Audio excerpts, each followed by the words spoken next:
Good morning, everyone. Good morning, Good morning, Rabbi. Today, being Yom Zikaron, I'd like to dedicate today's Mishna in memory of all those who fell in protecting Eretz Yisrael and its people. The Neshama Shavan Aliyah. That was yesterday. No, today. Today. Tomorrow's Yom Ha'atzmaut. Mishnah, so we're learning Mishnah Yevamos, Parak Tesvav, chapter 15, Mishnah Tes, Mishnah 9. Okay. So again, we're talking about a situation where a woman and her husband left for a far-off country, and she comes back and tells us that he died, but there's more to it. In this case, we have where a couple left for a foreign land, childless. Okay? They were childless, which means that when she left us, she was in a state or a status of needing Yibum in case he dies. And she comes back and she says, Nitan li vein b'medinas hayam. I had a child while we were away overseas. Okay, all right, she had a child. That means there is no Yibum. The Umrah, then she says, Meis b'ni, my child died. V'achakach meis baili, and afterwards my husband died. So what is she saying? She's saying that she needs Yibum. Because she's saying the child died first and then the husband. If the child dies before the husband, and when the husband dies, he's childless, then Yibum is necessary. So when they left us, when they went overseas, there were no children. She's coming back and saying, and there were no children, which means, as we said before, her status is that she needs Yibum in case he dies without children. She comes back and says that while we were overseas, we had a child, but the child died first, and then my husband died. And therefore, I need Yibum. So do we need her or not? Do we believe her or not, rather? The answer is Nemenis. She's believed. She's believed because she's not going against her status. She's not going against the status that she was in when she left us. When she left us, she was in a status of needing Yibum in case her husband dies. Now she comes back and she says, I still need Yibum. Bottom line. Right? She does now bring up the point that a child was born, and she's the one who tells us the child died before the husband died. But at the end of the day, she is not going against the status that she had about needing Yibum. And similar to what we had yesterday, if she would have just come to us and said, my husband died, and not said anything more about a child, what would have been the halacha? The halacha would have been the first mission in our chapter that said she gets Yibum.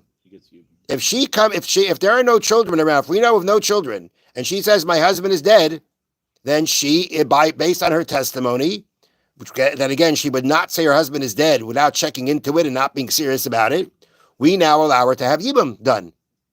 So if she would have stayed quiet and just said my husband died, she would have needed Yibum.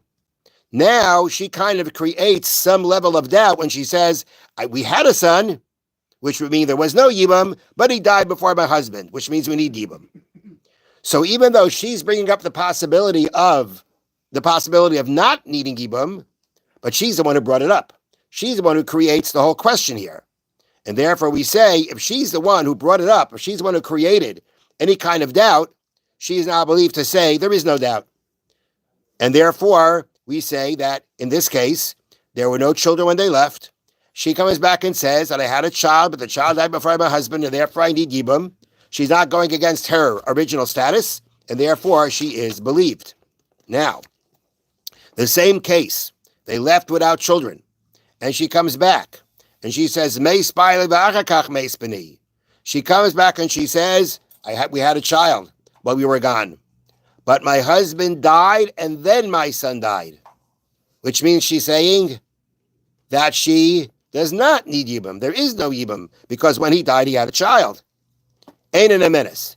That she's not believed for. She's changing her status. When she left us, her status was that she needed Yibum.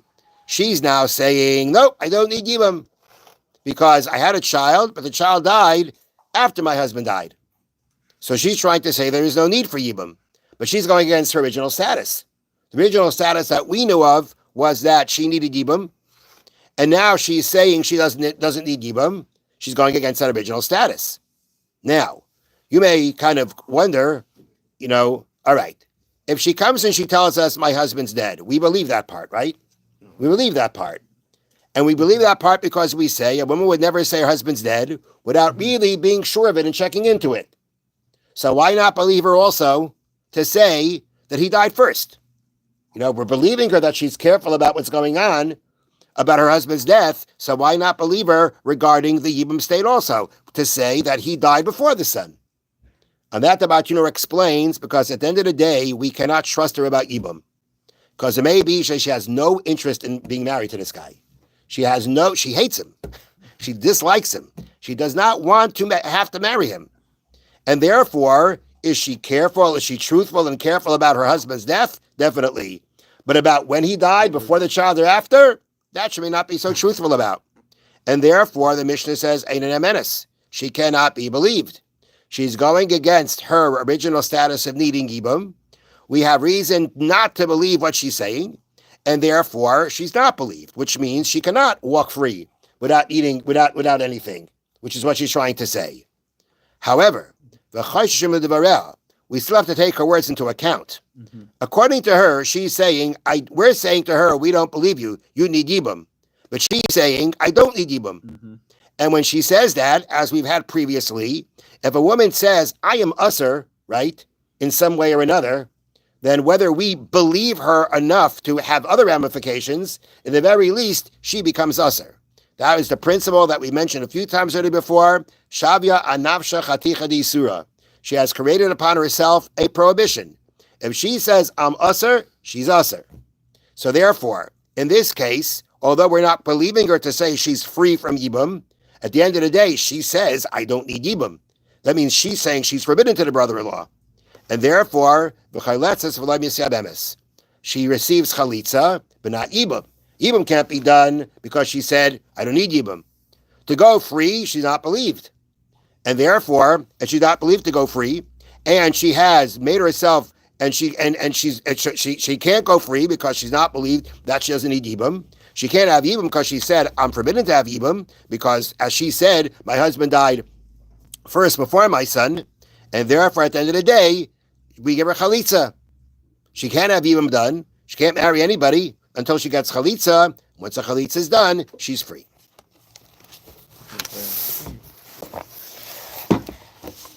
Okay, now, in Reuven Dibra al Shimon B'fnei Levi, if Reuven spoke about Shimon in front of Levi, okay, I've been using the scenario I've been creating is the other way around.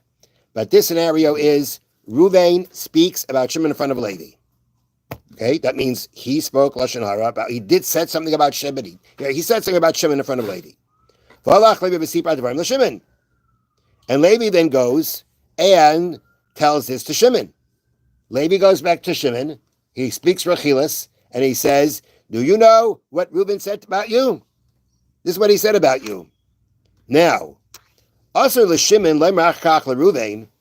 Now, after that, it is forbidden for Shimon to go back afterwards to Reuven and say to him, Eich d'marta alei b'fnei Levi.